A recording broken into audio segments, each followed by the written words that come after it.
Now with the current climate in the USA with George Bush, I think there are a lot of bands jumping like the political bandwagon. Do you agree? I don't think so. Not to talk about. I mean, we're always.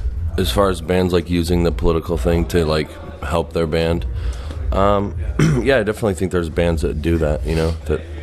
But I think Tim's always written about things that were a little bit political, so I don't think he's jumping on a bandwagon. No, I'm not talking about your band, but I mean other bands that never talked about stuff like that, and now all of a sudden have something to say about it. That's what I mean. Yeah. How do you feel about that?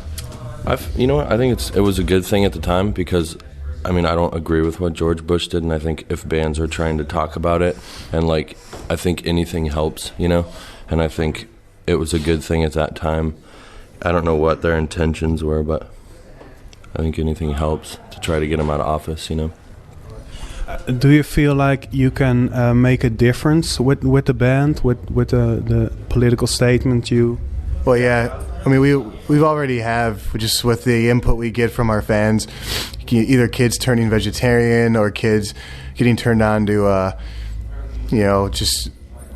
our political views or the punkvoter.com website or, so it's definitely, turned some heads. And I think that the approach we take isn't so much like force-fed, We just kind of present our opinions and hopefully people will listen. So far it's been great.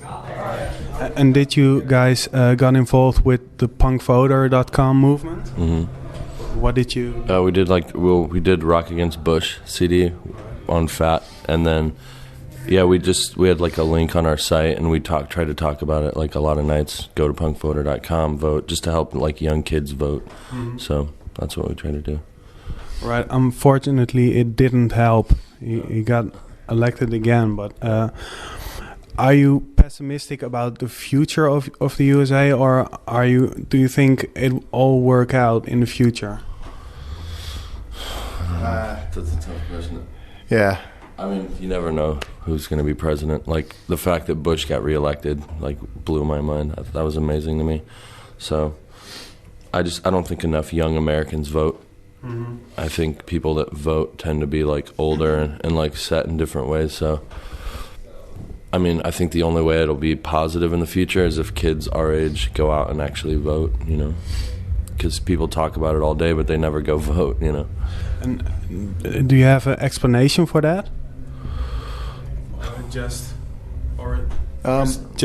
too difficult question. I have no idea why people wouldn't vote. I've always voted since I was 18, so I have no idea why you wouldn't vote. Yeah, I mean, I think, well, it's hard to say, why all people, like people that didn't vote, why they didn't, but it seems like a lot of people get wrapped up in their own lives for selfish reasons, and they don't want to take the time to do it. That's basically, to me, that's what it seems like it boils down to. And that's what Punk Voter was supposed to be, like this way where you could get online and try to like help kids, like make it as easy as possible. And what they ended up getting like a lot of kids to vote, right? How many kids signed up? I don't know exact numbers, but it was a lot. It was like thousands. It was like over 100,000, right? That's great. Kids to go out and vote, which is great. Obviously, it didn't do anything, but yeah, that was the idea behind Punk Voter, was like make it as easy as possible to get like the people that are just I don't know if they're lazy or whatever, but